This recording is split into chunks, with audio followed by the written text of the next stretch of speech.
అపోస్తల కార్యాలు 22:7 నుండి 10 వరకు. నేను ఈ ఈ ప్రసంగానికి ఒక అంశం పెడుతున్నా. పౌలును మార్చిన ప్రభువు దర్శనం. చెప్పండి. అంటే అసలు ముందు ఆయన పేరు సౌలుగా ఉన్న పౌలును మార్చిన ప్రభువు దర్శనం. ఆమెన్. ఇందులో నుండి మనం చాలా విలువైన సంగతులు నేర్చుకుందాం. దేవుని బిడ్డలారా, అపోస్తలుడైన పౌలు మారు మనస్సు పొందకముందు సౌలు అనే పేరుతో ఉండి యేసుక్రీస్తు వారిని, క్రైస్తవులను, సంఘాన్ని బాగా ద్వేషిస్తూ ఎక్కడెక్కడ యేసయ్య నామం పేరట సంఘాలు కూడుకుంటూనే వాళ్ళందరినీ హింసిస్తున్నాడండి. వింటున్నారా? సంఘాన్ని ఏం చేస్తున్నాడు? బాగా హింసిస్తున్నాడు, చెరబడుతున్నాడు, జైల్లోకి తీసుకెళ్తున్నాడు, సేవకుల్ని హింసిస్తున్నాడు, కొందరిని చంపడానికి ఒప్పుకుంటున్నాడు.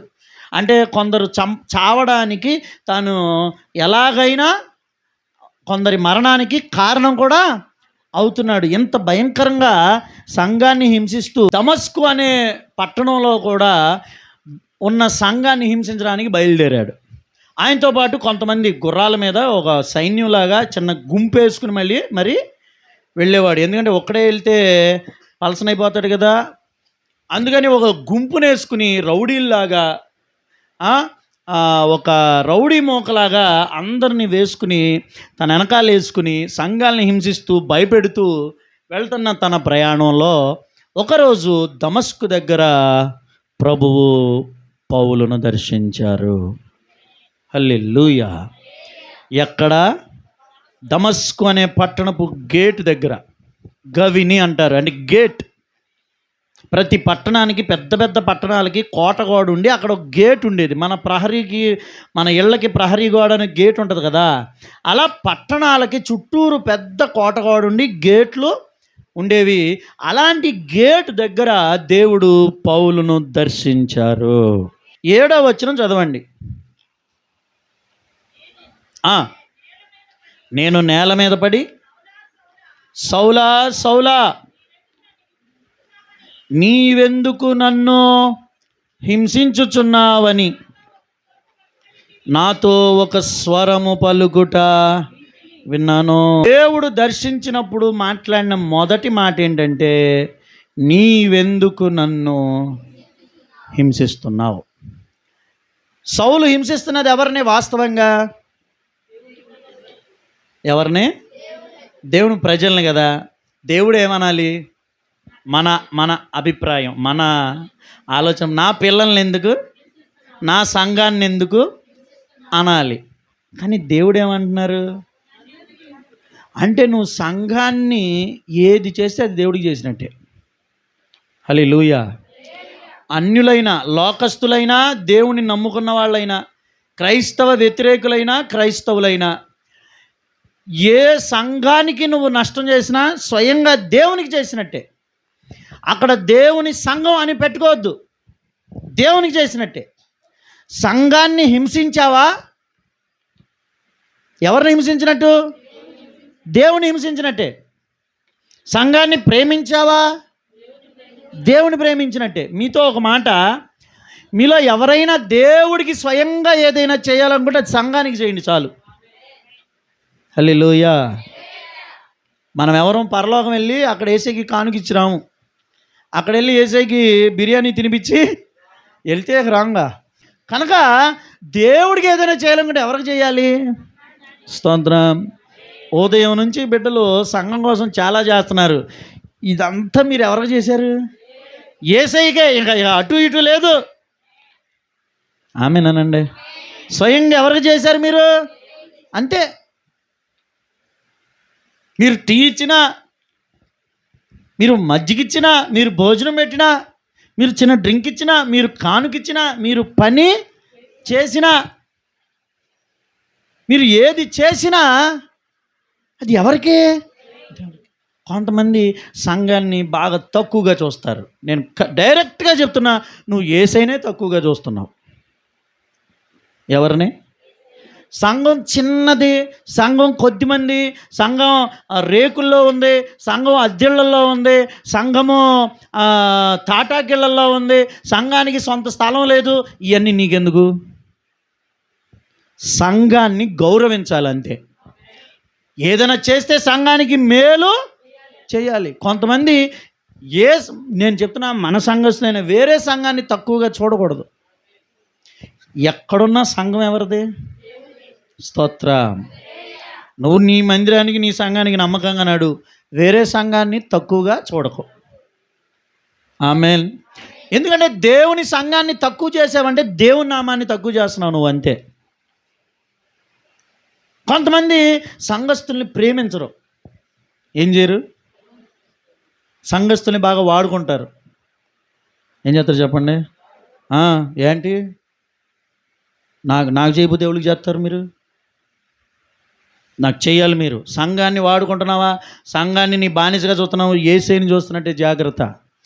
నన్నెందుకు హింసిస్తున్నావు అనే మాటలో దేవుడు సంఘానికి ఏది చేసినా ఆయనకి చేసినట్టే అనేది మనం గ్రహించుకోవాలి. స్తోత్రం. కనుక క్రైస్తవుడు అయినా క్రైస్తవేతరుడు అయినా, సొంత సంఘస్థులు అయినా సంఘానికి బయట వారైనా, మీరు సంఘంతో వ్యవహరించేటప్పుడు డైరెక్ట్గా యేసయ్యతో వ్యవహరిస్తున్నామనే ఉద్దేశంతోనే మీరు ఎప్పుడూ ఉండాలి. స్తోత్రం. సంఘాన్ని నిర్లక్ష్య పెడుతున్నావా?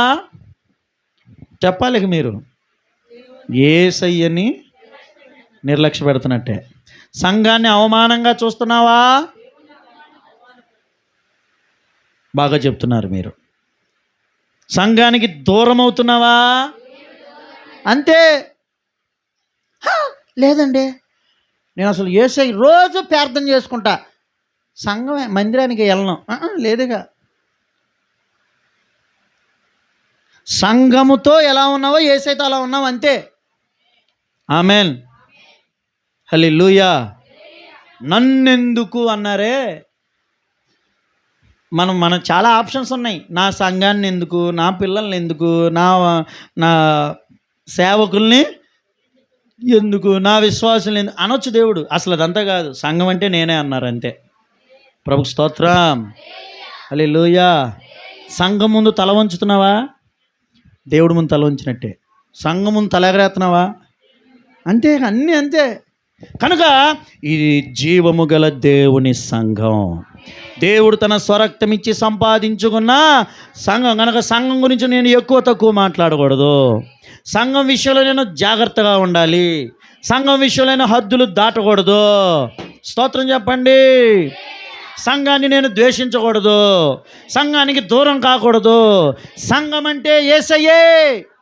మనం సంఘానికి ఏది చేస్తే దేవుడు చేసినట్టే. 40 రోజులు ఉపవాసం ఉండి సంఘాన్ని నిర్లక్ష్యం చేసి సంఘాన్ని ద్వేషించావని ఉపవాసం వ్యర్థం. ఎందుకంటే నువ్వు సంఘంతో ఎలా ఉన్నావో యేసయ్యతో అలా ఉన్నట్టు అనేది గుర్తుపెట్టుకోవాలి. ఆమేన్. కొంతమందికి బంధువులే ప్రాధాన్యం, సంఘం తర్వాతి స్థానం. అయితే ఇంకోటి చెప్పనా, నీకు దేవుడు తర్వాతి స్థానం అయిపోయారు అనమాట. ముందు మనకి ఎవరో చెప్పండి? దేవుడు.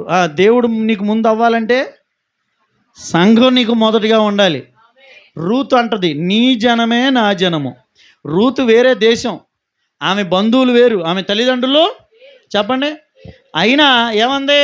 అత్తయ్య, ఎప్పుడైతే నేను నీ దేవుడే కావాలనుకుని వచ్చానో ఇక నుంచి నీ దేవుడే నా దేవుడు, నీ జనమే అయిపోయింది. తన జనాన్ని వదిలేసింది. విశ్వాసులారా, సంఘంతో నువ్వు అలా ముడిపడిపోవాలి. సంఘంతో నువ్వు అలా పెనవేసుకోవాలి. రక్షణ పొందిన విశ్వాసులు ఆది సంఘంలో సహవాసంలో ఉన్నారని ప్రతిరోజు సంఘం కూడుకుంటూ ఒక బంధువుల ఇంట్లో ఫంక్షన్ జరిగినట్టుగా ప్రతిరోజు సంఘంలో కష్టమైన సుఖమైన అందరూ సంఘమే. ఆమేన్. సంఘంతో మనం అలా మమేకమైపోదుము గాక. దేవుడు మనల్ని బలపరచును గాక. ఇక కులాలు లేవు సంఘంలోకి వచ్చినాక కులము లేదు. సంఘానికి కులము లేదు. అది నువ్వు తెలుసుకుంటేనే. ఆదికాండంలో మొదటి పేజీ అర్థమైపోతే ఇక ప్రకటన వరకు ఏమవుతావు? అందుకే సంఘమే నా కుటుంబం, సంఘమే నా ఇల్లు. అప్పుడు యేసయ్యే మన కుటుంబం, యేసయ్యే నా ఇల్లు. సంఘం నా తల్లి, యేసయ్య నా తండ్రి. నువ్వు సంఘంతో ఏమై ఉంటావో దేవుడితో అది అయ్యావు. నేను నా సంఘంలో నేను ఒక బిడ్డని, అంటే నువ్వు ఏసైకి బిడ్డ అవుతావు. సంఘంలో గెస్ట్లుగా ఉండమాకండి. ఎట్టా అమ్మో అసలు విశ్వాసులు రాక వస్తే అమ్మో అయ్యా వచ్చావా వందనాలయ్యా అన్నారు అందరూ విశ్వాసులు. ఆపండి. Don't treat any one as VIP in the church. సంఘంలో ఎవరిని విఐపిగా చూడొద్దు. యేసయ్యే వెరీ వెరీ ఇంపార్టెంట్ పర్సన్ అంతే. ఒకవేళ ఎవరైనా ఒకవేళ సంఘంలో అలాంటి స్థానం కోరుకుంటే దేవుడు వాళ్ళ సంగతి చూస్తారు. జాగ్రత్త. కొంతమంది సేవకుడు కంటే సేవకురాల కంటే ఎక్కువగా చూస్తారు విశ్వాసుల్ని. నష్టపోతావు దేవుని బిడ్డ నువ్వు. చాలా సంఘంలో బాధ్యత కలిగిన వ్యక్తిగా ఉండు. సంఘంలో పెత్తనం చేసే వ్యక్తిగా ఉండొద్దు. సంఘం మీద పెత్తనం చేస్తున్నామంటే చెప్పండి, అక్కడ సంఘం ప్లేస్లో ఎవరు? దేవుడి మీద పెత్తనం చేయాలని చూస్తున్నాం అంతే. సంఘం విషయంలో బాధ్యతగా ఉంటే ఇవాళ అదే నువ్వు సంఘంతో ఏదై ఉన్నావో అది దేవుడు అడుగుతారు నిన్ను. ఆమేన్. నా సంఘాన్ని ఎందుకు దూరం చేసావు అనరు, నాకెందుకు దూరం అయ్యావు అంటారు. నా సంఘాన్ని ఎందుకు వదిలిపెట్టావు అనరు, నన్నెందుకు. సంఘానికి ఎవ్వరూ దూరం అవ్వద్దు. ఎందుకంటే సంఘము అనే ప్లేస్లో ఎవరుంటున్నారు? యేసయ్య ఉంటున్నారు. యేసయ్యే తనను తాను సంఘం ప్లేస్లో పెట్టుకున్నారు. కనుక సంఘంతో వ్యవహరించినప్పుడు చాలా జాగ్రత్త. మంచిగా ఉంటే అబ్బా దానికి మించిన ప్రతిఫలమో లేదు. కొంచెం తేడాగా ఉంటే దాన్ని మించిన కీడు కూడా లేదు. కనుక మీతో ఒక మాట, ఒకవేళ నేను దేవుని విషయంలో ఎక్కడ దేవునిని కోపం రేపుతున్నాను, లేక దేవుడిని అక్కడ దూరం అయ్యానంటే ఒకవేళ సంఘం విషయంలో ఏమైనా ఉందేమో, దాన్ని దేవుడు అది నా విషయం అని తీసుకుంటున్నారేమో ఒక్కసారి ఆలోచన చేసుకోవాలి. ఎందుకంటే సంఘం కోసం మనం ఇవి చేస్తే ఎవరి కోసం చేస్తున్నట్టు అవన్నీ? దేవుడు మనల్ని బలపరచునుగాక. ఇక రెండో విషయంలోకి వెళ్తాం. మొదటిది, సంఘంతో ఎలా ఉంటున్నావో దేవునితో అలా ఉన్నట్టే. సంఘంలో బాగా పరిచయం చేస్తున్నావా? ఎవరికి చేసినట్టు? యేసయ్యకే. నువ్వు ఇక దైవజనులకు కాదు. ఆమేన్. సంఘంలో అందరికంటే బాగా ఆసక్తిగా బాధ్యతగా ఉంటున్నావా? నువ్వు ఎవరికి ఉంటున్నట్టు బాధ్యతగా? యేసయ్యకి. యేసయ్యకి నువ్వు నమ్మిన బంటు. ఆమేన్. ఇక రెండోది చెప్తాను. ఇదే మాట మళ్ళీ విందాం. నీవు నన్నెందుకు. ఈ రెండో మాట ఏంటో తెలుసా దేవుని బిడ్డలారా? ఇవాళ ఇక్కడున్న మన అందరిలో ఎవరైనా దేవుణ్ణి బాధ పెట్టేవాళ్ళు ఉంటే ఒక్కసారి ఆలోచించండి. నా కుమారి, నా కుమారుడా, నేను నీ తండ్రిని కదా, నువ్వు నాకు కుమారుడివి, కుమార్తెవి కదా, నీకోసం నేను ప్రాణం పెట్టి ఎంతో వేదనను అనుభవించి సమస్తాన్ని వదిలి నీకోసం వట్టివాడిగా దిగొచ్చి అవమానాలు భరించి దెబ్బలు తిని ముళ్ళ కిరీటం ధరించి కొరడా దెబ్బలు తిని తృణీకరించబడి సిలువను మోసి ఒళ్ళంతా గాయాల పాలై కాలు చేతుల్లో మేకులు దిగబడి సిలువలో భూమి ఆకాశాలకు మధ్యలో వేలాడి నా రక్తమంతా ధారపోసి నా ప్రాణమిచ్చి నిన్ను నేను రక్షించుకున్నాను కదా. నువ్వు వెళ్ళవలసిన పాతాళానికి నేను వెళ్ళాను కదా. నీ మీద పడాల్సిన ఆ ఉమ్ము నా మీద ఉయ్యబడింది కదా.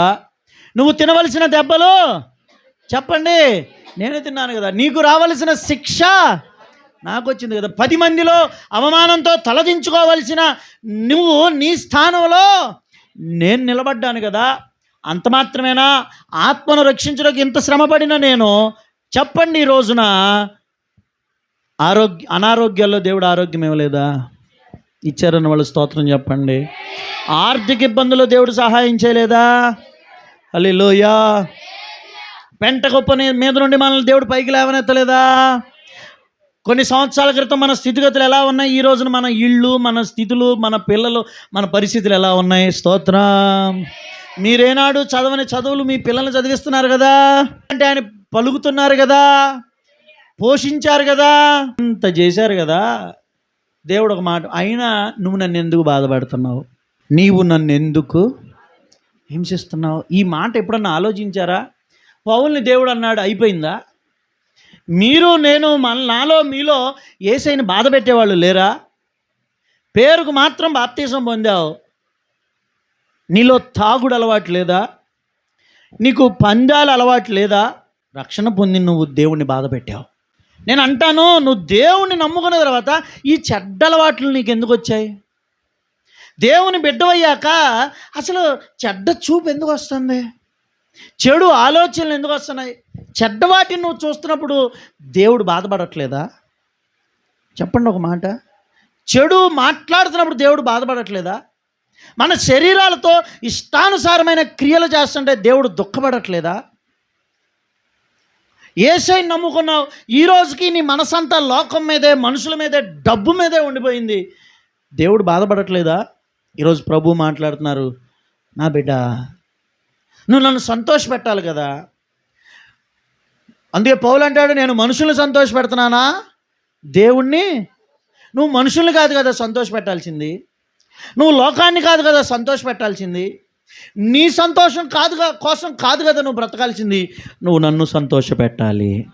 అలాంటిది నన్ను దుఃఖపరుస్తున్నావు, నన్నెందుకు హింసిస్తున్నావు? యెషయా గ్రంథం 1వ అధ్యాయం 2వ వచనం చదువుకుందాం. యేసయ్య ఎవరిని ఆశీర్వదించలేదండి మనలో? ఒక మాట, అయ్యా నా స్థితిగతులన్నీ మార్చింది యేసయ్యే అన్నవాళ్ళు స్తోత్రం చెప్పండి. అవునా కాదా? అయ్యా ఏదన్నా చిన్న పని ఇవ్వయ్యా, నన్ను నా పిల్లల్ని పోషించుకోవాలయ్యా అని నువ్వు వేడుకున్న రోజులు లేవా? ఒక ఇల్లు కూడా లేని మనల్ని వాళ్ళు ఒక మంచి ఇల్లు కలిగి ఉండే స్థితికి దేవుడు నడిపించారు. చిన్న ఉద్యోగం దొరికితే చాలు అనుకున్న మనల్ని మంచి జాబ్ ఇచ్చి, మంచి శాలరీలు ఇచ్చి, కావాల్సినవన్నీ వాళ్ళు సంపాదించే స్థితిలోకి దేవుడు మనల్ని నడిపించారు. నా పిల్లలకి అన్నం పెట్టగలనా, నా పిల్లల్ని పోషించుకోగలనా అనుకున్న మనల్ని ఈ రోజున మన పిల్లలకి మంచి మంచి చదువులు ఇచ్చే స్థితికి దేవుడు దీవించారు. అలా ఈయనలై మరణ పడక మీద ఉన్నప్పుడు ఈ మనిషి బతుకుతాడో బతకడో, ఈ మనిషి బ్రతికిద్దో బ్రతకదో, వీళ్ళ కాలు ఏమైపోయిందో, వీళ్ళ చెయ్యి ఏమైపోయిందో, వీళ్ళ నడుము ఏమైపోయిందో, అసలు ఇలా ఆరోగ్యం ఏమైపోయిందో, వీళ్ళ కిడ్నీలు, వీళ్ళ లివర్లో, వీళ్ళ గుండెకాయ, వీళ్ళు ఏం పాడైపోయిందని 10 మంది మాట్లాడుకుంటుంటే మనకు కూడా అనుమానం వచ్చేసి నా అవయవాలు ఏమన్నా పాడైపోయేమో అని భయపడిన నిన్ను నన్ను ఇవాళ దేవుడు ఆరోగ్యంతో నిలబెట్టారు. అదా చెప్పండి. ఇంత నా పిల్లలను నేను పెంచి ఏం చేశారంట? గొప్పవారిగా. ఎలా అంట? పెరిగితే వాళ్ళే పెద్దోళ్ళు అవుతారు. దేవుడు పెద్దగా చేశానల్లా. ఎలా చేశారంట? స్తోత్రం చెబుదా. ఒకప్పుడు కంటే ఈ రోజున మన స్థితి హెచ్చింపబడింది. ఇంతకంటే రేపు మరింతగా దేవుడు హెచ్చిస్తారు. అయితే దేవుడు ఇంత గొప్పగా చేస్తే తిరిగి ఏం చేస్తున్నారట? ఆయన మీద తిరగబడుతున్నారు. దేవుని బిడ్డ, ఈ మాట మిమ్మల్ని దర్శించునుగాక. నేనే ఆ తిరగబడుతున్న వ్యక్తిని, దేవుణ్ణి దుఃఖపెట్టిన వ్యక్తిని నేనే, దేవుని గాయం రేపుతున్న వ్యక్తిని నేనే. నా పాపం వల్లే, నా అబద్ధాల వల్లే, నా అపరాధాల వల్లే, నా పిసినారితనం వల్లే, నా యొక్క చెడ్డ అలవాట్ల వల్లే, నా గర్వం వల్లే, నాలో ఉన్నటువంటి భక్తిహీనత వల్లనే, నాలో ఉన్నటువంటి అపవాది సంబంధమైన క్రియల వల్లనే దేవుడు బాధపడుతున్నారు. దేవుడు నాతో మాట్లాడుతున్నారని ఈరోజు నీకు అర్థమైతే, దేవుని బిడ్డ ఒక్క మాట, నువ్వు ఏ విషయంలో దేవుణ్ణి బాధ పెట్టావో తెలుసుకుంటే మీకంటే ధన్యులు ఇంకొకరు ఉండరు. నువ్వు దేవుని ఎందుకు హింసిస్తున్నావో ఆలోచించి ఈరోజు నువ్వు దేవుని ఎక్కడ బాధ పెడుతున్నావో. నేను ఒక మాట ఖచ్చితంగా చెప్తున్నా, ఖచ్చితంగా ఇవాళ నువ్వు దేవుని బాధ పెడుతున్నావేమో, ఒక రోజున నువ్వు బాధపడతావు. జాగ్రత్త. నువ్వు దేవుని ఎంతగా బాధ పెట్టావో తిరిగి అంతకంటే ఎక్కువ బాధపడే రోజులు వస్తాయి. జాగ్రత్త. నువ్వు చేసిన తప్పులు, నువ్వు దేవుణ్ణి బాధ పెట్టిన రోజులు తలుచుకొని ఏడుస్తూ నీ జీవితాన్ని గడిపే రోజులు, భయంకరమైన రోజులు ఉన్నాయి. జాగ్రత్త. దయచేసి దేవుణ్ణి మాత్రం బాధ పెట్టొద్దు, దేవునితో ఆటలాడొద్దు. ఆ రోజున నువ్వు ఎవరి కోసం దేవుణ్ణి బాధ పెట్టావో వాళ్ళెవరూ నీకు అడ్డుపడరు. ఏ డబ్బు కోసం నువ్వు దేవుణ్ణి బాధ పెట్టావో వాళ్ళెవరూ నిన్ను కాపాడలేరు. లేదయ్యా నేను న్యాయంగానే ఉన్నాను, నువ్వే బాధపడుతున్నావు అంటావా? మనం న్యాయంగానే ఉండి దేవుని బాధ పెడుతున్నావా? మనల్ని బట్టి దేవుడు పడ్డారంటే మనం ఎక్కడో తప్పు చేస్తున్నాం, మనం ఏదో పొరపాటు చేస్తున్నామని జాగ్రత్త పడి ఎక్కడ బాధ పెడుతున్నానో అది మనం తెలుసుకోవాలి, దాన్ని మార్చుకోవాలి. దేవుణ్ణి బాధ పెట్టిన నువ్వు దేవుణ్ణి సంతోషపెట్టడం ప్రారంభించు. ఏ పనులతో యేసయ్యని బాధ పెడుతున్నావో అర్థమవుతుందా దేవుని బిడ్డలారా? గ్రహింపుతోనే ఉన్నామా మనం అందరం? హల్లెలూయా. ఆదివారం ఇప్పుడు 6 రోజులు దేవుడు, చెప్పండి, దేవుళ్ళో న్యాయం ఉందా అన్యాయం ఉందా? 6 రోజులు నువ్వు మంజానికి రా, ఒక్కరోజే పనికి వెళ్ళంటే అందరూ దివాళా తీస్తాం. దివాళానే. ఒకవేళ అట్ట రూల్ పెడితే ఇటు దేవుణ్ణి సంతోషపెట్టలేము, ఇటు బతుకులోనూ బాగుపడలేము, అయిపోయేవాళ్ళం ఎప్పుడో. ఏం చేశారు దేవుడు? 6 రోజులు కష్టపడి, చెప్పండి, ఒకరోజు విశ్రాంతి తీసుకో. ఆ విశ్రాంతి తీసుకుని నన్ను ఆరాధించన్నారు. మెడికల్ షాప్ అయిన అన్యుడు ఒక మాట అన్నాడు, 100 కోట్లు వస్తున్నా వారానికి ఒకరోజు సెలవు పెట్టుకోవాలండి అన్నాడు. ఏమన్నాడండి? వారానికి ఒక్కరోజు కూడా సెలవు పెట్టుకోకపోతే తొందరగా చచ్చిపోతాం అన్నాడు. అతను అన్న మాట అది. మెడికల్ షాప్ అతను. ఏంటంటే నిజమండి, మానవ శాస్త్రం అది. మనిషి 7 రోజులకు ఒకరోజు రెస్ట్ తీసుకోవాలి. అంతెందుకు, 10 రోజులు నిద్రపోకపోతే మనిషి చచ్చిపోతాడంట, ఏ రోగం లేకపోయినా. 10 రోజులు ఉండలేము అసలు. ఒకవేళ ఉన్న రష్యాలో ఖైదీల మీద పరీక్షించారంట. మనిషి నిద్రపోకుండా ఉంటే ఎట్లా ఉంటుందని రష్యాలో ఖైదీల మీద పరీక్షిస్తే 4వ రోజులకే పిచ్చెక్కి దెయ్యాల్లాగా మారిపోయారంట వాళ్ళు. తెలుసా? 10 రోజుల వరకు అసలు ఉంచారో లేదు తెలీదు. మీరు 2 రోజులు నిద్రపోకుండా ఉండండి, మొత్తం తేడా వచ్చేస్తుంది బాడీ అంతా. రోజుకి 8 గంటలు రెస్ట్ కావాలి, వారానికి ఒకరోజు రెస్ట్ కావాలి. నువ్వు క్రైస్తవుడు అయినా, అన్యుడు అయినా, ఏతిష్టు అయినా, నాస్తికుడు అయినా వారానికి ఒకరోజు ఏం తీసుకోవాలి? రెస్ట్ తీసుకోండి. ఆ రెస్ట్ తీసుకుని వారం రోజులు పని చేసుకున్నానయ్యా, 6 రోజులు ఒక్కరోజు రెస్ట్ ఇచ్చారు, ఆ రెస్ట్లో చక్కగా విశ్రాంతి తీసుకుని మిమ్మల్ని ఆరాధించుకుంటాను. ఈ 6 రోజులు కాపాడినందుకు రాబోయే 6 రోజులు నన్ను కాపాడి నా కష్టపడ్డానికి పనిచ్చి కష్టార్జితాన్ని ఆశీర్వదించి నన్ను నా కుటుంబాన్ని ఈ 6 రోజులు కాపాడినందుకు నీకు స్తోత్రాలయ్యా అని ఆ 7వ రోజు దేవుడికి ఇచ్చేయాలి. ఆమేన్. 6 రోజులకి రోజుకి ఎంత? 1000 రూపాయలు. 7వ రోజు ఎంత వస్తుంది? 7000. అమ్మో, నీకు 7000 కనబడుతున్నాయి కానీ ఆ రెస్ట్ తీసుకోకుండా నీ ఆయుష్ తగ్గిపోతుందని, నీ భక్తి తగ్గిపోతుందనే సంగతి నీకు అర్థం కాదు. 6 రోజులు కష్టపడి పని చేసుకోండి, స్త్రీలైనా పురుషులైనా. చదువుకోండి 6 రోజులు, 7వ రోజు చదివి 7వ రోజు పనిచేసి. అంటే నీకు 6 రోజులు దేవుడిస్తే ఒక్కరోజు దేవుడికి ఇవ్వలేకపోతున్నావు, అది దేవుడికి బాధ కాదా? చెప్పండి. నీకు ఎంత ఆరోగ్యం ఇస్తున్నారు. పొద్దున్నే అలారం పెట్టి లేపినట్టు నిన్ను నిద్రలేపి హుషారుగా లేచేటప్పుడు ఒళ్ళు నొప్పులుగా, తలనొప్పిగా, ఏ కడుపు నొప్పో, ఏ ఇబ్బందో ఉందంటే నువ్వు వెళ్ళగలవా పనికి? దేవుడు నీకు ఎంత ఆరోగ్యం ఇస్తున్నారు. స్తోత్రం చెప్పండి. అందుకే ఒక చక్కని సామెత ఉంది. ఈ రోజున వినండి, ఈ రోజున నువ్వు ఐసీయూలో లేవు, ఈరోజు నువ్వు జైల్లో లేవు, ఈరోజు నువ్వు సమాధిలోనూ లేవు, ఆరోగ్యంగా ఇంట్లో ఉన్నావు గనక దేవుని మందిరానికి వెళ్ళు. ఎంతమంది లేరు హాస్పిటల్స్లో? ఇవాళ హాస్పిటల్కి వెళ్ళి చూడండి. ఆఖరికి చిన్న ఇబ్బంది కొరకు స్కానింగ్కి వెళ్ళిన పొద్దు నుండి సాయంత్రం అంతమంది ఎక్కడి నుంచి వస్తున్నారా అనిపిస్తుంది. మనల్ని మన పిల్లల్ని హాస్పిటల్ పాలు చేయకుండా కాపాడుతున్నందుకు వారానికి ఒక్కరోజు కూడా దేవుడికి ఇవ్వలేకపోతున్నావా? దేవుడు బాధపడట్లేదా? పరుగులెత్తమాకండి. అందుకే పరుగెత్తి పాలు తాగడం కంటే నిలబడి నీళ్లు తాగడం. 6 రోజులు కష్టపడు, అసలు రెస్ట్ తీసుకోవద్దు 6 రోజులు. కొంతమంది 6 రోజులు పనికెళ్ళరు, ఆదివారమే మేలుకుంటారు. నిద్రపోతున్న సింహం జూలు విధిల్చింది అన్నట్టుగా ఇవాళ వెళ్ళాలి నేను పనికి. అదేంటమ్మా ఇవాళ ఎందుకు? ఇక నుంచి నేను ఒక్కరోజు కూడా పని మానను అనుకుని మళ్ళీ సోమవారం నుండి సెలవే. వీళ్ళు పనికి వెళ్ళేది ఎప్పుడు? దేవుడు దుఃఖపడట్లేదు అనుకుంటున్నారా? నీకు 6 రోజులు నేను ఇచ్చింది సరిపోవట్లేదా అని దేవుడు బాధపడరా? ఇంకొకటి, స్తోత్రం చెప్పండి. మనకి చిన్న ఆదాయం, ఒక 5,000 ఒక 10,000 ఆదాయం వచ్చినప్పుడు ఎంతో సంతోషంగా ఇస్తాను దేవుడికి దశంభాగం. అయ్యా ఆ దేవుడు నాకు. మరి నీ ఆదాయం పెరుగుతూ ఉండొచ్చు, లేక నీకు అదే కష్టార్జితం దేవుడు ఇస్తూ ఉండొచ్చు. ఇవాళ దేవునికి ఇస్తున్నావా? దేవుళ్ళ అన్యాయం అనేది 90 అడిగారా 10 అడిగారా? మాట్లాడతల్లా పదే మీరు కూడా చెప్తున్నారు. పదే అంటే పదే పదే, కానుక వచ్చేటప్పటికి పదే పదే అని పాట పాడతారంట. ఎందుకు? 10 రూపాయలే కానుక వేయాలని అంట. దేవుడు నీకు ఇందాక చెప్పా, కష్టార్జితం, కష్టపడి పని చేసుకోవడానికి దేవుడు కృపిస్తే దశంభాగం ఇవ్వడానికి నీకు బాధ అయిపోతుందా? అది దేవుణ్ణి బాధ పెట్టడం కదా. నిన్ను ఆశీర్వదించి నీకు చక్కని ఒక స్థితినిచ్చి నువ్వు కష్టపడిందంతా నీ దేవుడు నీకు ఇస్తుంటే నువ్వు దేవునికి ఇవ్వకుండా ఇప్పుడు దశంభాగం ఇస్తే ఎవరికి ఉపయోగపడిద్ది చెప్పండి చెప్పండి. ఇందాకడే అన్నాను, సంఘానికి ఏది చేసినా. సేవకుడు సమృద్ధిగా ఉంటే సంఘం కోసం ఎంత చేస్తాడండి? చేయరంటారా? స్తోత్రం.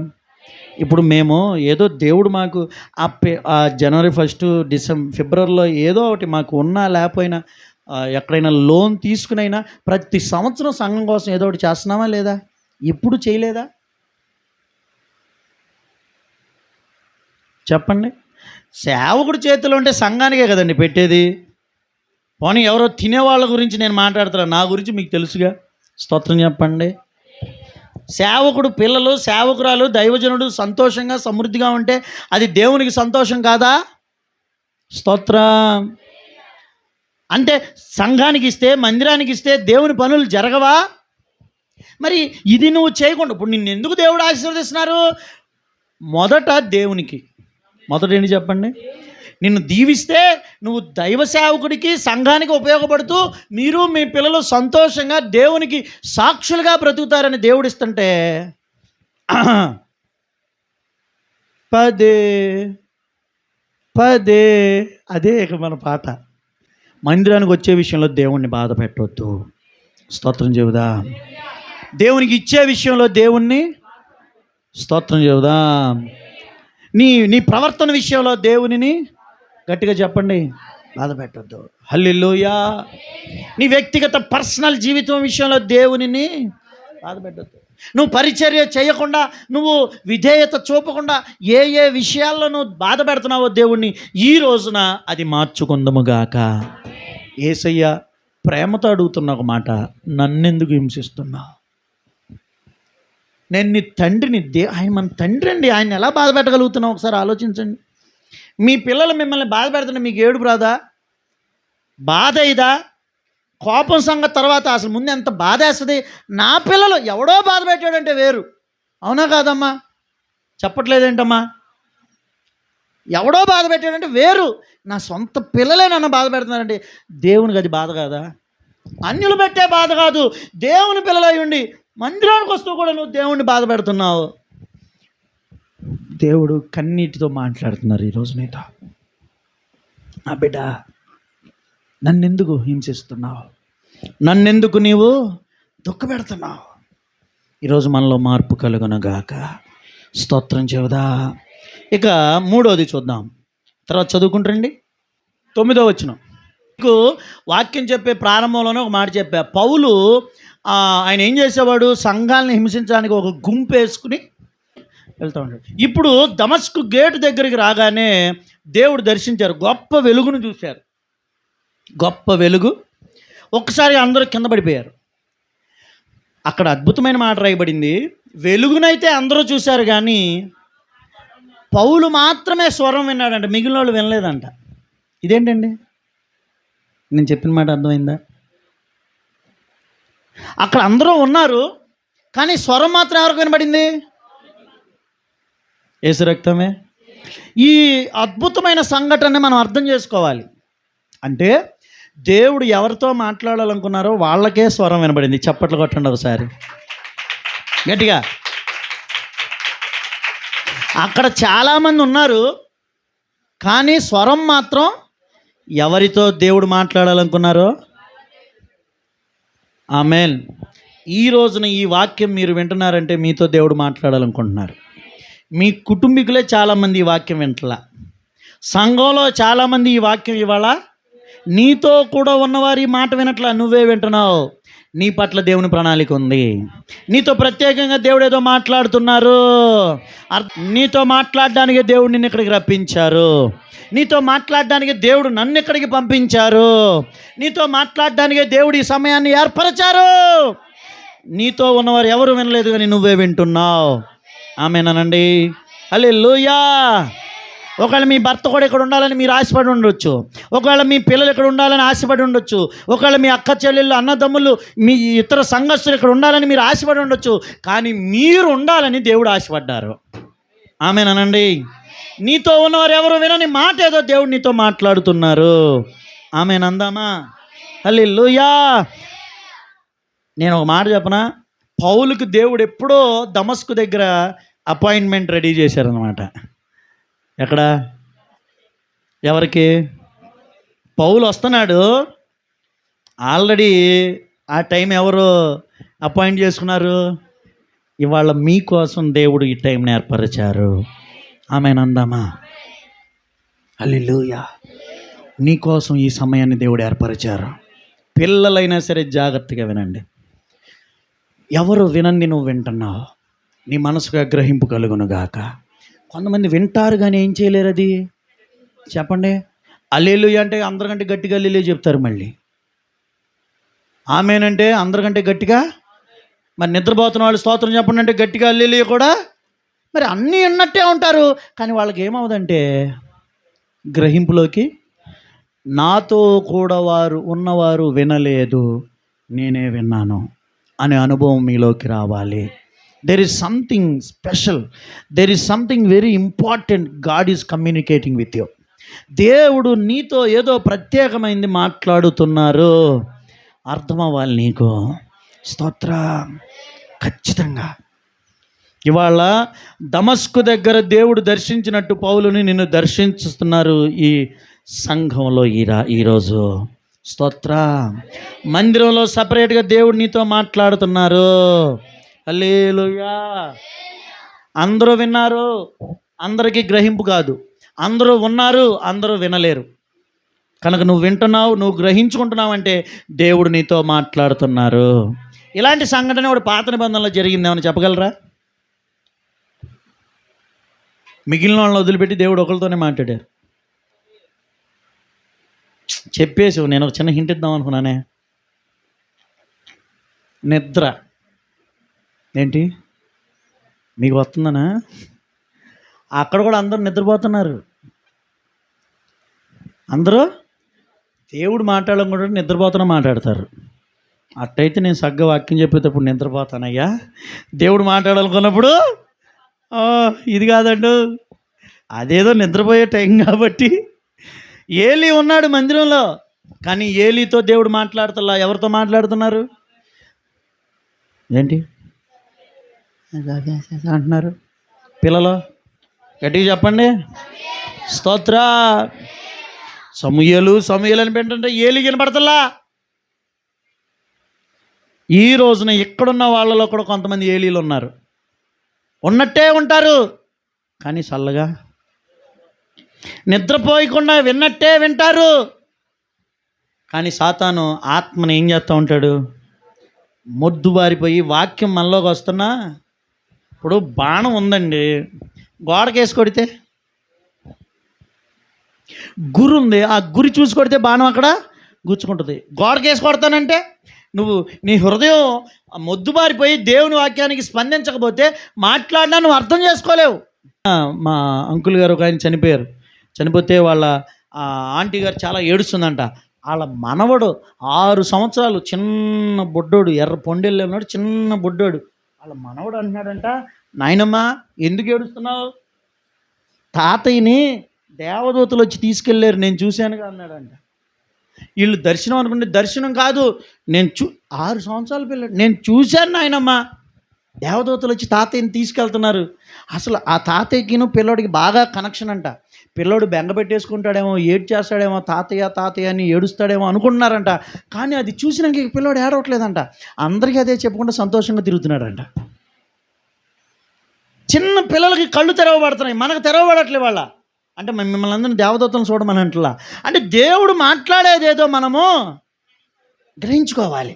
ఆ దర్శనం పౌలుకు కలిగింది. ఆ స్వరం పౌలుకు వినబడింది. నీకు వినబడితే నీ జీవితం మారిపోద్ది. ఈరోజు నీకు గ్రహింపు వస్తే నీ జీవితం మారిపోతుంది. స్తోత్రం. 3 అనుభవాలు చెప్పాను. ఇప్పుడు ఏమేం చెప్పాను? దేవునికి, సంఘానికి ఏది చేస్తే దేవునికి చేసినట్టే. 2, దేవుని హింసిస్తున్నావు నువ్వు, దేవుణ్ణి బాధ పెట్టడం మాని దేవుని సంతోషపెట్టడం నేర్చుకుందాం. 3వదిగా, ఎవరితో మాట్లాడంది దేవుడినితో మాట్లాడుతున్నారు. ఎవరికి వినబడనిది ఏదో దేవుడు నీకు వినబడేటట్టు చేస్తున్నారు. హల్లెలూయా. ఇక 4వది వద్దాం. 4 ఏంటో తెలుసా? చదవండి తర్వాతి వచనం. అప్పుడు నేను, ప్రభువా నేనేమి చెయ్యాలి అని అడుగుతున్నాడు. స్తోత్రం. ఎన్ని సంవత్సరాలు వచ్చాడండి పౌలు చర్చికి? అసలు చర్చికే. మీరు ఎన్ని సంవత్సరాల నుండి వస్తున్నారు చర్చికి? సంవత్సరాల నుంచి వాక్యం వింటున్నారు. ఇంతకుముందు ఎప్పుడైనా పౌలు యేసయ్యకి ప్రార్థన చేశాడా? యేసయ్యకి, తండ్రికి చేసి ఉంటాడు. యేసయ్యను అసలు విశ్వసించలేదు కదా. కానీ మొట్టమొదట ప్రభువుని చూశాడు. ఇంకా చర్చికి రాలా, ఇంకా ప్రసంగాలు వినలా. కానీ ఒక గొప్ప మాట అంటున్నాడు, ప్రభువా నేనేం చెయ్యాలి? విశ్వాసులమై ఇన్ని సంవత్సరాలు కూడా నాకు చెయ్యి, నాకు ఇవ్వు, నాకు ఇవ్వవా, నాకు చెయ్యవా ప్రభువా? అందరికీ చేసేస్తున్నావు కదయ్యా. ఆ టీవీలో సాక్ష్యాలు, పేమెంట్ సాక్ష్యాలు అవన్నీ నమ్మమాకండి. నమ్మారా మోసపోతారు. మీ సేవకులు మీరు తక్కువగా చూస్తారు. చర్చిల్లో జరగట్లేదా కార్యాలు? సరే, ఇప్పుడు నేను ఎందుకు ఈ మాటలు చెప్తానంటే, ఎక్కడెక్కడో జరిగినాయి నాకు చేయట్లేదండి ప్రభువా అనమాకండి. ఇన్ని సంవత్సరాలు అయింది, నేనేం చేయాలి ప్రభువా అని అడగండి. ఇక ఒక ఉద్దేశం రావాలి మనలో, ఒక కృతజ్ఞత రావాలి. అయ్యా మిమ్మల్ని నమ్ముకుని ఇన్ని సంవత్సరాలు అయింది. చూడండి, వింటున్నారా? మిమ్మల్ని నమ్ముకుని, నేను మిమ్మల్ని నమ్ముకున్నప్పటి నుంచి ఏమండి ఏమీ చేయకుండానే యేసుని నమ్ముకున్నామా? లేదుగా, చేశారుగా. అవునా కదా? నా ప్రార్థనలన్నీ ఆలకించారు, నా పిల్లల్ని దీవించారు, నన్ను ఈ స్థితిలోకి ఇంకా దీవిస్తారు, అందులో అనుమానం. చాలా చేశారయ్యా. కనీసం ఇక మిగిలిన జీవితం అయినా మీకోసం ఏదైనా చేస్తానయ్యా, ఇది అడగండి. పౌలు ఎందుకు ప్రభు కనబడగానే ఆ మాట అడిగాడంటే, అప్పటిదాకా దేవుణ్ణి ఎంత బాధ పెట్టాలో బాధ పెట్టేశాడు, సంఘానికి ఎంత కీడు చేయాలో.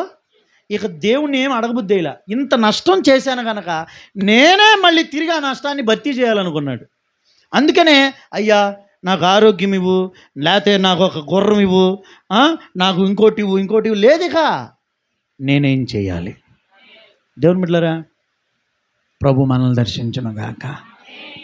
అమ్మలారా, ఒక మాట మీతో, మీ పిల్లలు ఎదిగి బాగా సంపాదించే రోజు వచ్చి, అమ్మా నీకేం చేయాలో చెప్పు అని అడిగితే మీకు ఎంత ఆనందంగా ఉంటుంది? వాళ్ళు బ్రతికినంతకాలం మనం చచ్చిపోయేదాకా ఇవ్వు ఏంటి. మొన్న ఒకడు ముసలోడండి, తండ్రి 70 సంవత్సరాలు ఉండుంటాయి పాపం, కుర్చీలోండి లేవలేని స్థితి, పెన్షన్ ఇవ్వలేదని పీకనొక్కి చంపేశాడు. ఏం చేసి? తల్లిదండ్రులు చచ్చిపోయే వరకు వాళ్ళని పీకు తింటమేనా? ఏదో ఒక రోజు వెళ్ళి, నాన్న నీకేం కావాలి చెప్పు, నన్ను ఇంత పెంచి పెద్ద చేసావు, నేనేం చేయాలి, నీకు తీరని కోరిక ఏమన్నా ఉందా, నా విషయంలో నన్ను ఏమన్నా అడగాలనుకుంటున్నావా, నేనేమన్నా చేయనా అమ్మా నానా అని అడిగితే పిల్లలు ఆ మాట అడిగితే మీకు ఎంత ఆనందంగా ఉంటుంది.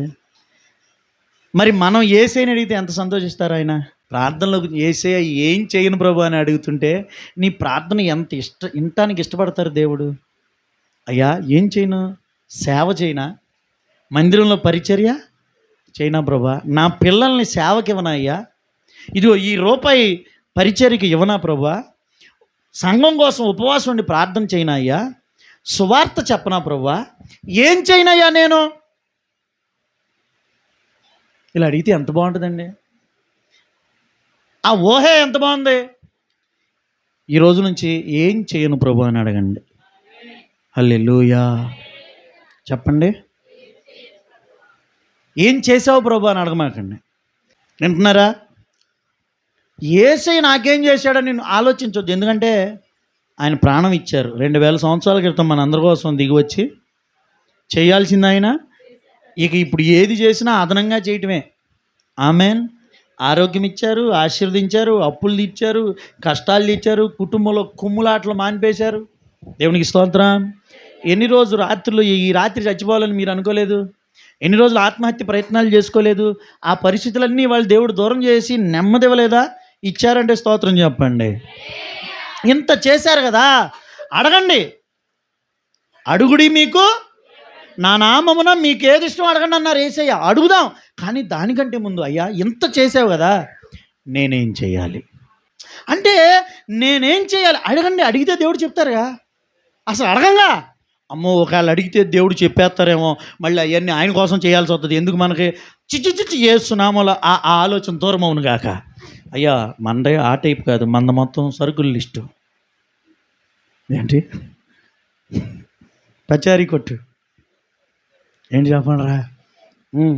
కందిపప్పు కిలో, మంచి నూనె కిలో, అన్నీ రాసి లాస్ట్లో మీకోసం నేనేమన్నా చేయను అని అడుగుతామా? అది సరుకుల లిస్ట్ కాబట్టి ఇచ్చి పారేస్తాం అంతే. నేను నాకు అడిగింది ఇవ్వు అంతే. ఏసీ దగ్గర కూడా అలాగే ఉంటున్నావా? ఓ దైవజనులు చెప్పారు, ఈ మాట బాగా వినండి. ఒక దైవజనులు చెప్పారు, ప్రార్థన అంటే వాళ్ళు ఎలా ఉందంటే, మనకు కావాల్సిందంత రాసేసి లాస్ట్లో ఏసైని సంతకం పెట్టమంటున్నాం అంట. ఏంటి ప్రార్థన అంటే ఎలా ఉంది?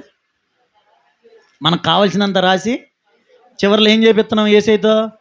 కానీ ఆయన అన్నారు, ప్రార్థన అంటే ఖాళీ పేపర్ మీద నీ సంతకం పెట్టి, నీకు నచ్చింది రాయి ప్రభువా, నేను చేస్తానని చెప్పాలి. ప్రార్థన అంటే ఆయన్ని అడగడమే కాదు, ఆయన్ని ఇవ్వమని అడగడమే కాదు, నేను చేయడానికి సిద్ధంగా ఉన్నానయ్యా, మీకేం కావాలో చెప్పయ్యా అని అడుగుదామండి. అలాంటి విశ్వాసులుగా తయారైతే మన కాలనీ చాలా కొద్ది రోజుల్లోనే దేవుని కోసం సంపాదించవచ్చు. పామరును మనం దేవుని కోసం సంపాదించవచ్చు. అలాంటి వాళ్ళు ఉన్నారు కనుక దేశాలు మారిపోయాయి. స్తోత్రం చెబుదాం. ఈరోజు ఈ ప్రార్థన చేద్దాం. ఏం ప్రార్థన? నేనేమి కృతజ్ఞతతో, అయ్యా ఇన్ని చేసావు, చేయలేదా అండి? చేయలేదా? మొన్న డిసెంబర్ 31 రోజున ఎన్ని సాక్ష్యాలు చెప్పారు? అన్నీ చేశారు యేసయ్య. అన్నీ చేసినందుకు యేసయ్యకి స్తోత్రాలు చెబుదాం. ఇక ఇప్పుడు ఏం చేయాలో తెలుసా? నేను ఆయన కోసం ఏదైనా చేయాలి. నేనేమి చెయ్యాలి?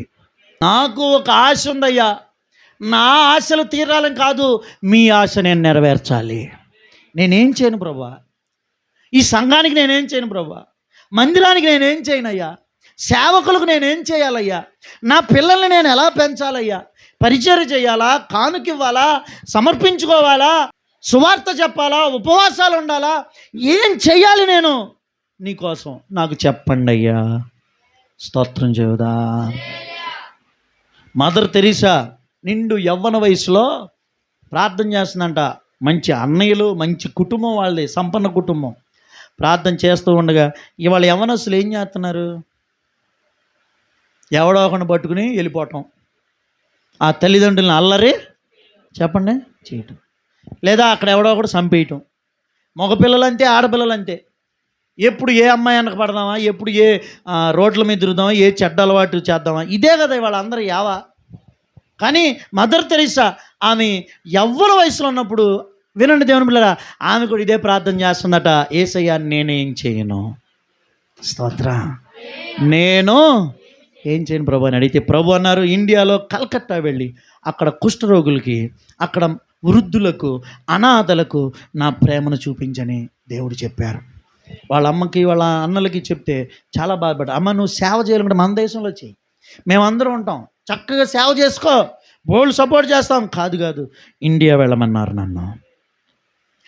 ఒక నిండు యవ్వన వయసులో వచ్చి ఎన్ని మత సంబంధమైన వ్యతిరేకతలు ఎదుర్కొని ఉంటుందో, విదేశం నుంచి వచ్చి ఒక యవ్వన వయసులో ఒక సౌందర్యవతి, ఒక యవ్వన వయసులో ఒంటరిగా వచ్చి ఎన్ని రకాల శోధనలు సహించి ఉంటుందో మనం అర్థము చేసుకోవచ్చు. అన్నీ ఎదుర్కొని పోరాడి దేవుడు ఆమెకు చెప్పింది చేసింది.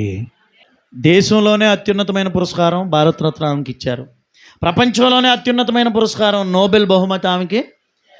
దేశంలో గొప్ప బహుమతి, ప్రపంచంలో పరలోకంలో గొప్ప బహుమతి. ఆమె అడిగి చేసింది. నేనేం చేయను ప్రభు అంది. మీరు అడగండి. దేవుడు మనల్ని దర్శించిన గాక. నీ వయసు ఏమి ఎక్కువైపోలేదమ్మా. అయ్యా నువ్వేం ముసలోడు అయిపోలా, నీ వల్ల ఎప్పటికైనా దేవుని పనులు జరుగుతాయి. ఆమేనందామా? 80 సంవత్సరాల వయసులో మోషేని దేవుడు పిలిచి ప్రపంచానికి గుర్తుండిపోయే నాయకుడిగా దేవుడు చేశారు. చప్పట్లు కొట్టండి ఒకసారి. 40 లక్షల మందిని 40 సంవత్సరాలు ఊరు పేరు లేకుండా, దేశం అంటూ లేకుండా అరణ్యాల్లో నడిపించి, సముద్రాలు దాటించి, గొప్ప గొప్ప అద్భుతాలు చేయించి నడిపించిన మోషే లాంటి నాయకుడు మరొకడు లేడు. హల్లెలూయా. ఎప్పుడయ్యాడు ఆయన నాయకుడు? 80 సంవత్సరాలకి. మనం 40కే అయిపోయింది అనుకుంటాం. కాదు, నువ్వు అడిగితే దేవుడు నిన్ను వాడుకుంటారు. నేనేం చెయ్యాలి ప్రభువా? చివరిగా నేనేం చెయ్యాలయ్యా అని అడిగాడు. అప్పుడు దేవుడు ఏమంటున్నారు? నీవు లేచి దమస్కుకు వెళ్ళు, అక్కడ నువ్వు చేయాల్సినవన్నీ నీకు చెప్పబడతాయి. స్తోత్ర. ఒక వ్యక్తిని దేవుడు దర్శించినాక ఎక్కడికి వెళ్ళమంటున్నారు దేవుడు? మీరందరూ చెప్పండి, ఎక్కడికి? దమస్కు. చెప్పండి అందరూ గట్టిగా. స్తోత్రం. ఇంగ్లీష్లో డమాస్కస్ దాని పేరు. అయితే దేవుని బిడ్డలారా జాగ్రత్తగానండి. ఇప్పుడు పౌలుని దేవుడు దర్శించారు. అయ్యా ఎక్కడికో ఎందుకు, ఏం చేయాలో మొత్తం నువ్వే చెప్పాయి అంటలా. దేవుడు ఒక వ్యక్తిని దర్శించినా అన్నీ చెప్పరు, ఒక డైరెక్షన్ ఇస్తారు. ఏంటంటే దమస్కులోకి వెళ్ళాలి. ఎక్కడికి వెళ్ళాలి? దమస్కులోకి వెళ్ళు అనగానే నేను చూసా దమస్క్ అంటే అర్థం ఏంటని. ఆశ్చర్యం. ఇది మాత్రం బాగా వినండి, ముగిస్తా. పిల్లలు పెద్దలు అందరూ శ్రద్ధగా వినండి. దమస్కు అంటే ఏంటంటే 2 అర్థాలు. ఒకటి హెబ్రీ భాషలో, అరామిక్ భాషలో, 2 భాషల్లో 2 అర్థాలు ఉన్నాయి. అరామిక్ భాషలో దాని అర్థం ఏంటంటే వెల్ వాటర్డ్ ప్లేస్, జల సమృద్ధి ఉన్న చోటు, నీరు సమృద్ధిగా ఉన్న చోటు. దమాస్కస్ అంటే ఒక అర్థం ఏంటి? నీరు సమృద్ధిగా ఉన్న చోటు. నీరు అనేది ఎప్పుడు మీరు గుర్తుపెట్టుకోండి, వాక్యానికి పరిశుద్ధాత్మకి గుర్తు. నీరు దేనికి గుర్తు? అంటే ఇప్పుడు దేవుడు ఎక్కడికి వెళ్ళమంటున్నారు పౌలుని? వాక్యము పరిశుద్ధాత్మ ఎక్కడ సమృద్ధిగా ఉంటుందో అదేది? దేవుని మందిరం. దేవుని మందిరంలోనే కదా వాక్యం ఉండేది, దేవుని మందిరంలోనే కదా పరిశుద్ధాత్మ ఉండేది, దేవుని సంఘంలోనే కదా వాక్యము పరిశుద్ధాత్మ పరవళ్ళు త్రొక్కేది. స్తోత్రం. కనుక దేవుని బిడ్డలారా, ప్రభువు నిన్ను దర్శించినప్పుడు నువ్వేం చేయాలంటే వాక్యాన్ని, పరిశుద్ధాత్మను సమృద్ధిగా కలిగుండే అనుభవంలోకి రావాలి. ఆమేన్. అందుకే మందిరం మానకూడదు. ఏం చేయకూడదు? ఆదివారం మానేసి, శనివారం రాత్రులు మానేసి, శుక్రవారాలు మానేసి, ఉపవాసాలు మానేసి నువ్వు ఏం చేస్తున్నావంటే ఈ వాక్యపు సమృద్ధి, పరిశుద్ధాత్మ సమృద్ధిలోకి రాకుండా లోకంలో, లోక వార్తలు, పనులు, ఈ అన్యజనులతో సహవాసాలు చేసి ఈ లోకాంతో నింపబడుతున్నావు. ఇప్పుడు మొన్న ఈ మధ్య మనం వాక్యం వింటున్నాం ఏంటి? నింపబడాలి. ఏమవ్వాలి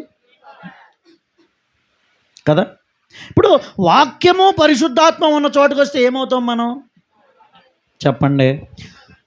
ఒక ఖాళీ బాటిల్ తీసుకెళ్ళి బురద గుంటలో ముంచి లేపితే ఏది నిండుతాయి? ఏనా? ఒక ఖాళీ బాటిల్ని మినరల్ వాటర్ పడితే ఆ మినరల్ వాటర్లో ముంచి లేపితే ఏమైంది? కనుక నువ్వు ఎక్కడుంటున్నావో దాంతో నింపబడతావు. ఇప్పుడు నువ్వు వాక్యము పరిశుద్ధాత్మ కావాలంటే మందిరంలో ఉండాలి. ఇన్ని గంటలుగా మీరు మందిరంలో ఉన్నారు, ఇప్పుడు దాకా పరిశుద్ధాత్మలో ఆనందించాం, ఇప్పుడు వాక్యం వింటున్నాం. వాక్యము పరిశుద్ధాత్మ సమృద్ధిగా ఉంటే ఆయన చెప్పారు నువ్వు దమస్కుకు వెళ్తే అక్కడ నువ్వు ఏం చేయాలో నేర్చుకుంటావు. అంటే వాక్యము పరిశుద్ధాత్మ ఉన్న చోట ఉంటే నువ్వు భవిష్యత్తులో దేవునిలో ఎలా నడవాలో, ఎలా పరలోకానికి చేరాలో, దేవుని కోసం ఏం చేయాలో, ఎలా దీవించబడాలో ఇదంతా నువ్వు మందిరంలో, సంఘంలో నేర్చుకుంటావు. స్తోత్రం. ఇవాళ చాలామంది దేవుడు నాతో మాట్లాడారు అంటారు, దేవుడు నన్ను దర్శించారంటారు, పెద్ద సిలువు కనబడింది అంటారు, పెద్ద మెరుపు అందరికీ కనబడింది వర్షాలు వస్తే, కరెంట్ షాక్ లాగా ఏంటంట. ఈ కరెంట్ షాక్ కొట్టిందని ఇక చుట్టుపక్కల వాళ్ళందరికీ షాకు, బ్రూస్లీలాగా అయిపోయాక నువ్వు ఎన్నైనా చెయ్యి, తర్వాత ఏం చేస్తున్నావు? దేవుడు దర్శించిన తర్వాత పౌలు లాంటి గొప్ప ఆయన కూడా ఎక్కడికి వెళ్ళాడు? దమస్కు అనగా వాక్యము పరిశుద్ధాత్మ సమృద్ధిగా ఉన్న చోటికి వచ్చాడు. స్తోత్రం చెబుదాం. వాక్యము పరిశుద్ధాత్మ ఉన్న మందిరాన్ని వదులుకోవద్దు మీరు. స్తోత్రం చెప్పండి ఒకసారి. పరిశుద్ధాత్మ లేని స్థలాలకి వెళ్ళొద్దు. వాక్యం లేని స్థలాలకు వెళ్ళొద్దు. ఎందుకంటే వాక్యము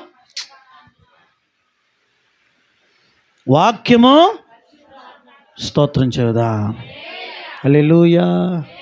దేవుడు మిమ్మల్ని దర్శించునుగాక. పరిశుద్ధాత్మ అంటే చేతులు ఏంగానే పడిపోయేది, కాళ్ళు ఆడికేమొచ్చిందో కుక్క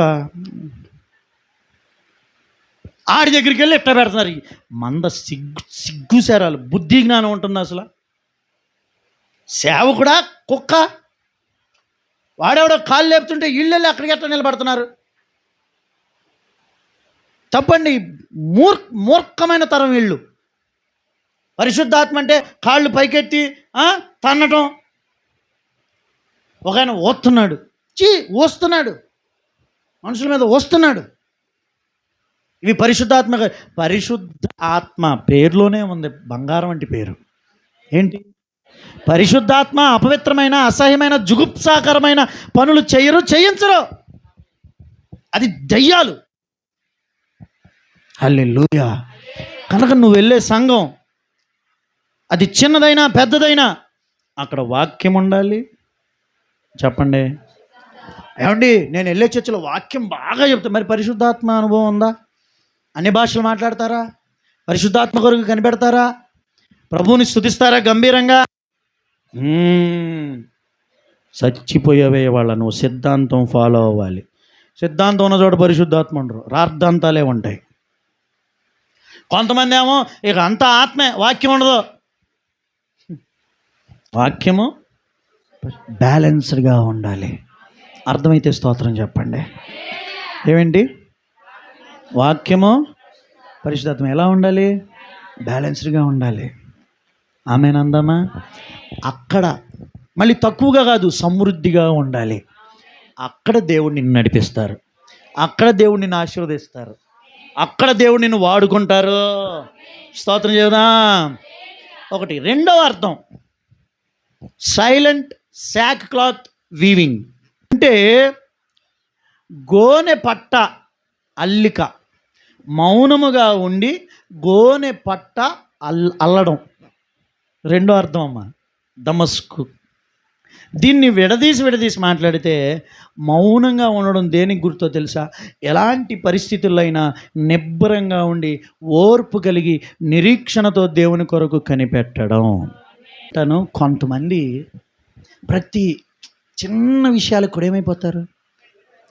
భయం, కంగారు. ఎంత కంగారు అంటే మీరు గమనించండి. కొంతమందికి దుర్వార్త వినంగానే బీపీ డౌన్ అయిపోద్ది. కొంతమంది దుర్వార్త వినంగానే ట్యాంకులో నీళ్ళు అయిపోతాయి. అది ఎందుకో మీకు తెలియాలి. అర్థం కాదు. లంకనాలు పట్టుకుంటే ఇక ఎక్కడున్నావంటే పక్కనే ఉన్న కాంట్రాక్ట్గా ఆ రోజు నాదే, ఎవరు రావద్దు ఇక్కడికి. కంగారు. కొంతమంది బాడీ తత్వం అంతే, కొంతమంది మైండ్ సెట్. కానీ దేవుడిని నమ్మిన తర్వాత ప్రతి పరిస్థితిలో నిబ్బరంగా ఉండి గలిబిలి లేకుండా, కంగారు లేకుండా, తొందరపడిపోకుండా ప్రతి పరిస్థితిని నిబ్బరంగా మౌనంగా సహించి నిరీక్షించే అనుభవానికి రావాలి. స్తోత్రం చెబుదా. ఏదైనా కష్టం రాగానే దేవుడు ఏంటి ఇట్లా చేసేసి అనుకోమాకండి, వెంటనే కృంగిపోమాకండి. ప్రభు మిమ్మల్ని దర్శించునుగాక. దయచేసి చాలా కష్టాలు ఎదురవుతాయండి. ప్రతి మనిషికి కష్టాలు ఉన్నాయా లేవా? దేవుని పిల్లలకి సాతాను శోధనలు ఇంకా ఎక్కువ ఉంటాయి. కానీ ప్రతి శోధనలు మనం నిబ్బరంగా ఉండాలి. స్తోత్రం చెబుదామా? చక్కగా ప్రభుకి స్తోత్రం చెప్పండి. యేసు రక్తమే. దేవుడు ఈరోజు నిన్ను దర్శిస్తే స్తోత్రం చెప్పు. యేసు రక్తమే. నీ కష్టాలకి ఏమైపోకూడదు, నువ్వు కరిగిపోకూడదు, కంగారు నిబ్బరంగా ఉండు. ముఖ్యంగా తల్లిదండ్రులకు చెప్తున్నా. తల్లిదండ్రులు, అమ్మలారా, అయ్యలారా, మిమ్మల్ని చూసే మీ పిల్లలు ధైర్యం నేర్చుకుంటారు. అసలు మీరే ధైర్యం చెడిపోతే వాస్తవంగా చెప్పాలంటే ఇది సిగ్గుచేటు, షేమ్. పిల్లల ముందు మనం ధైర్యంగా నిలబడాలి. హల్లెలూయా. సింహాన్ని గురించి ఒక మాట ఉంది చక్కగా, నేను ఏ పరిస్థితిలో కూడా భయపడను, వెనకడుగేయను. ఎందుకంటే మై సన్ ఈజ్ వాచింగ్ మీ అంటది అంట. మగసింహం అంట ఎందుకు భయపడకుండా వెనకడుగేయకుండా ఉంటుందంటే, నా బొడ్డ పిల్ల సింహం చూస్తుంది నన్ను, మా డాడీ ఎట్లా ఉన్నాడో అట్లా ఉండాలనుకుంటుంది. కనుక మనం పిరికోళ్ళం అయితే మన పిల్లలు రెండింతలు పిరికోళ్ళు అవుతారు. కొంతమంది ఇంత ఉంటారు పిల్లలు, అంతంత పెద్దవాళ్ళకి ధైర్యం చెప్పాల్సి వస్తుంది. వద్దండి, దయచేసి అట్టండి. ఏ పరిస్థితుల్లో నిబ్బరంగా ఉండాలి. మేము మమ్మీ ఎలా భరించగలుగుతున్నావు ఈ బాధ అని మీ పిల్లలు మిమ్మల్ని అడిగి తెలుసుకోవాలి. డాడీ ఇంత ఒత్తిడిని ఎట్లా భరిస్తున్నావు డాడీ అని మిమ్మల్ని అడిగి తెలుసుకోవాలి. అంతేగాని వాళ్ళు మీకు చెప్పే పరిస్థితి వస్తే ఇంకెందుకు. దేవుడు మిమ్మల్ని దర్శించునగాక. ఓ రోజు మా పిల్లలు బండు, ప్రిన్సి, సోఫియా మాట్లాడుకుంటున్నారు ఏదో విషయం గురించి. ప్రిన్సి అడిగింది, డాడీ నీకు భయం ఏదా అంటే, సోఫియా అంటుంది, డాడీకి అసలు ఎప్పుడు భయం ఉండదు నాన్న, డాడీకి అసలు భయమే. అమ్మయ్య సాల్లే అనుకున్నా. నా భార్యకి నా పిల్లలకి తెలిసింది, రే డాడీ ఉట్టి పిరుకోడరా అని చెప్పుకుంటారే వాళ్ళ తల్లి పిల్లలు కూర్చుని. నాన్నగారి రహస్యాలు ఏంటి, డాడీ పిరుకోడా, కొత్త పిరుకోడా, పైకి మేకపోతు గంభీర్యమా, బయట గట్ట కనబడదులా, వద్దు.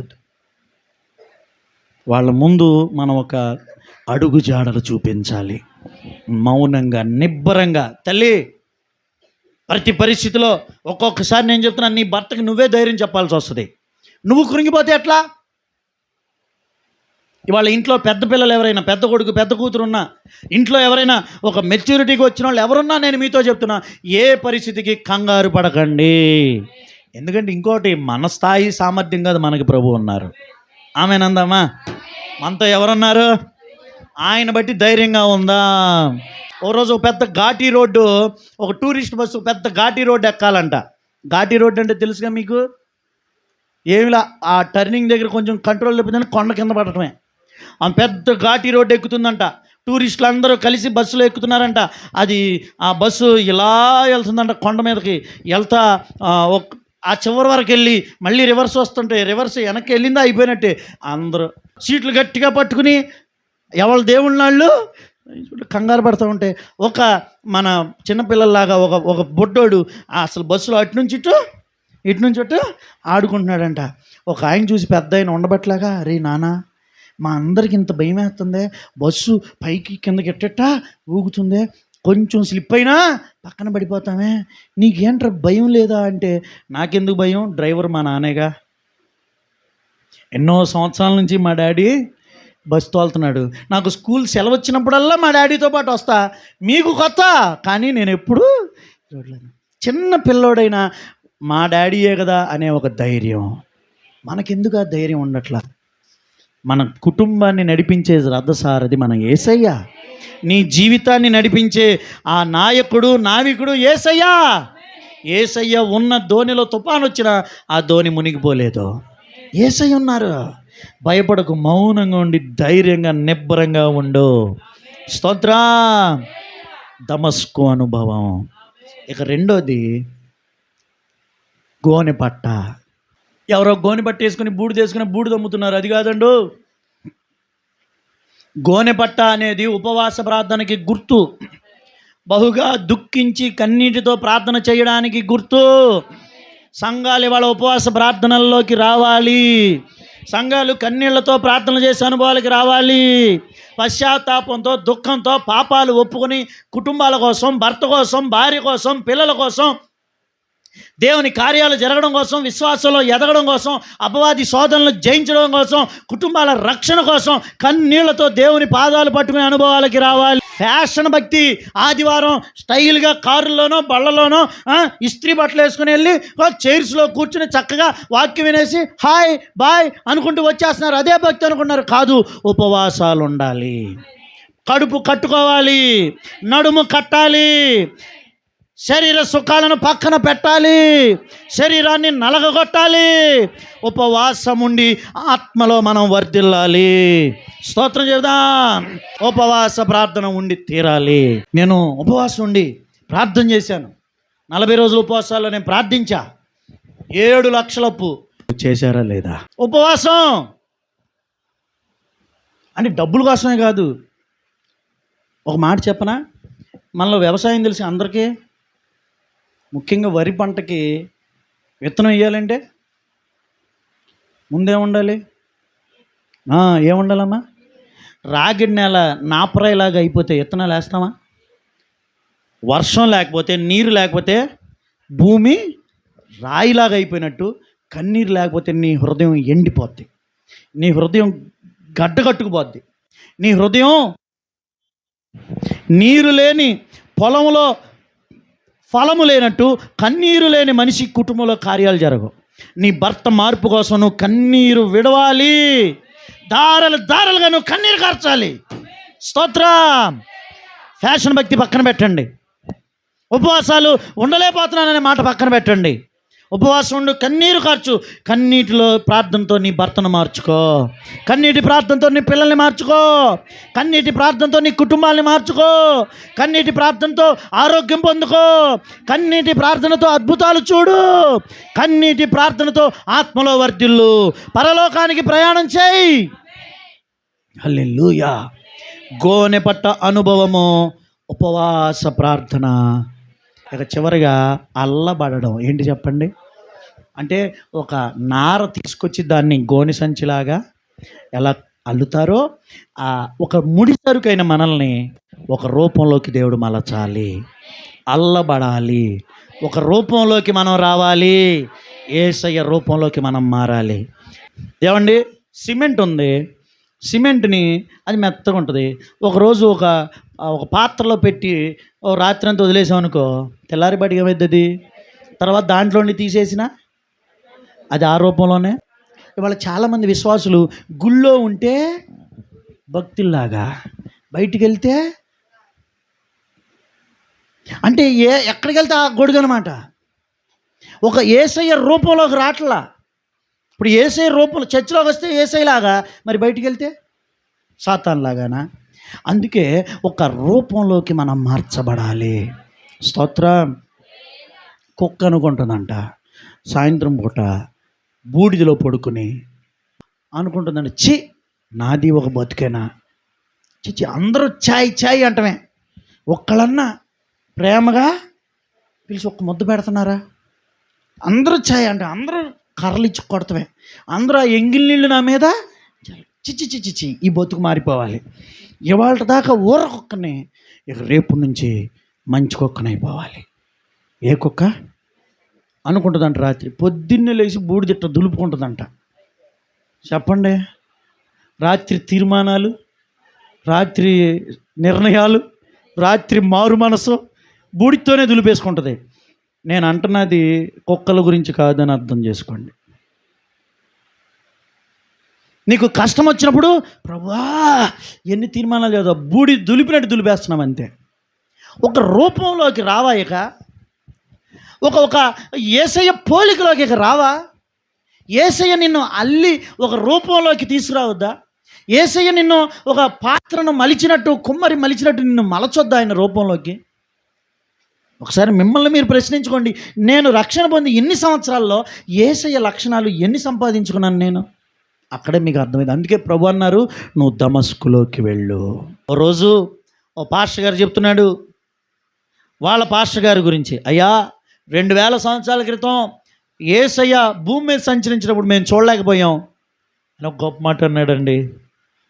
కానీ మీలో యేసును చూసామని చెప్పాడు. ఆ పెద్ద పాస్టర్ గారి వయసు 50 సంవత్సరాలే. ఆయనలో వీళ్ళు యేసయ్యని చూశారట. మా మధ్యలో ఒక క్రీస్తును పోలిన దైవజనుడిగా మీరున్నందుకు మీకు చాలా కృతజ్ఞతలు అని చెప్తే, నేను సోఫియాని పిలిచి, సోఫియా మనం ఎన్ని సంఘాలు కట్టాం, ఎంత పరిచయం చేసాం, ఎంత డబ్బు సంపాదిస్తాం, ఎన్ని దేశాలు తిరుగుతాం, వీటన్నిటికంటే మనల్ని చూసి కొంతమంది అన్నా చెప్పాలి, మీలో యేసయ్యని ఆ మాట చెప్తే చాలమ్మా మన బతుకులు ధన్యం. నేను అదే చెప్పా తనకి. ఇవాళకి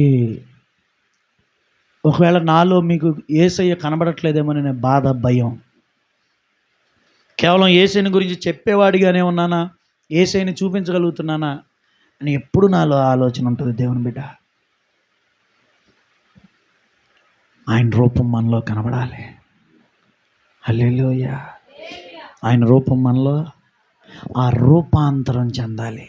ముందు మీ ఇంట్లో అలా ఉండండి, సంఘంలో అలా, బంధువుల మధ్యలో అలా ఉండండి, కుటుంబం మధ్యలో, సమాజం మధ్యలో మిమ్మల్ని ఎవరు చూసినా మీలో క్రీస్తు కనబడాలి. నీ పరిశుద్ధతను చూసి వాళ్ళకి యేసయ్య గుర్తు రావాలి. నీ మాట విని వాళ్ళకి చెప్పాలి. నీ నమ్మకత్వం చూస్తే వాళ్ళకి, నీ ప్రేమను చూస్తే యేసయ్య గుర్తు రావాలి. నీ నిష్కల్మషమైన మనసు చూస్తే స్తోత్ర. కానీ మనల్ని చూస్తే సాతాను ఎందుకు గుర్తొస్తున్నాడు? అందుకే నువ్వు దమస్కుకు వెళ్ళు. దమస్కులో 2 అర్థాలు చెప్పాను. వాక్యము, పరిశుద్ధాత్మ సమృద్ధిగా ఉన్న మందిరంలోకి, సంఘంలోకి మనం నడవాలి. స్తోత్ర. రెండవదిగా దమస్కులో మౌనంగా ఉండి ఏ పరిస్థితులైనా నిబ్బరంగా నిరీక్షించే అనుభవం మనకి కావాలి. రెండవది గోనె పట్టనగా ఉపవాసములు, కన్నీటి ప్రార్థన అనుభవంలోకి మనం రావాలి. స్తోత్రం చెబుదాం. మూడవదిగా యేసయ్య రూపంలోకి అల్లబడాలి. యేసయ్య రూపంలోకి రూపాంతరము దయచేసి మీ భర్త మీలో చూడాలండి. అమ్మాయి, ఏంటో అనుకున్నా కానీ నువ్వు చాలా మారావు. నిజంగా యేసయ్య ఇలా ఉంటారు అనిపిస్తుంది అని వాళ్ళు అంటే ఎంత బాగుండండి. హల్లెలూయా. మీ పిల్లలు, మీ అన్నదమ్ములు, అక్క చెల్లెలు, మీ బంధుమిత్రులు, నాన్న మీరు చదువుకునే చోట కూడా మీలో యేసయ్యను చూడాలి. ఆమెను అందామా? ఒకసారి మా మామయ్య గారు చర్చికి వెళ్ళి ఒక విశ్వాసి ఇంటికి వెళ్ళారట. వెళ్తే నేను ఇంక పొడిగించను కానీ, పాస్టర్ గారు మా ఆవిడ అసలు బతుకులో మారదనుకున్నానండి. ఇలాంటి దాన్ని చేసుకున్నందుకు నా కర్మ అనుకుని నేను అట్టు అనిపిస్తున్నానండి. కానీ ఏమంట మీ చర్చిలోకి వస్తుందో మా ఆవిడ మారిందండి. మీరు దేవుడండి. నిజంగా నా భార్య మారిందంటే మీరు దేవుడండి అంటే అన్నారంట. నేను దేవుడిని కాదయ్యా, మాలో దేవుడు ఉన్నారు. అదే దేవుడు నీ భార్యను మార్చారు అంటే, పాస్టర్ గారు మా భార్యను చూస్తే అర్థమైంది మీరు చర్చిలో ఎలాంటి వాక్యాలు చెప్తారో అన్నాడంట. చప్పట్లు కొట్టొచ్చుగా. ఏమన్నాడు? నా భార్యను చూస్తే మీరు చర్చిలో ఎలాంటి వాక్యాలు చెప్తున్నారో అర్థం. ఇంకొక మాట అన్నాడంట, మీ అందరికీ బైబిల్ తెలుసు కానీ, చదువుకున్నారు కానీ, నాకు మాత్రం మా ఆవిడే బైబిల్ అన్నాడంటండి. అడగకుండానే చప్పట్లు కొడుతున్నారు. దేవుడు మిమ్మల్ని దీవించునుగాక.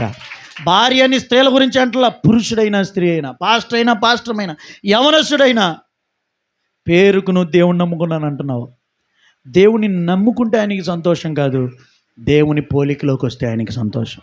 ఇప్పుడు మీ పిల్లలు, అమ్మ ఒక్క మాట, అమ్మా మీ అమ్మాయి అచ్చు నీలాగా మాట్లాడుతుంది, అచ్చం నీలాగానే పనిచేస్తుందంటే ఎంత మురిసిపోతారు. అయ్యా మీ అబ్బాయి అచ్చు నీ మనస్తత్వం అంటే ఎంత మురిసిపోతారు తండ్రులు. యేసయ్యకి అది సంతోషం. అయ్యా నీ పిల్లలు అచ్చు నీలాగే ఉన్నారయ్యా, నీలాంటి మనసేనయ్యా, నీ పోలికేనయ్యా, అది యేసయ్య వినాలి. యేసయ్య రూపంలోకి మారిపోదాం. ప్రభు మనల్ని దీవించునుగాక. ప్రార్థన చేసుకుందాం.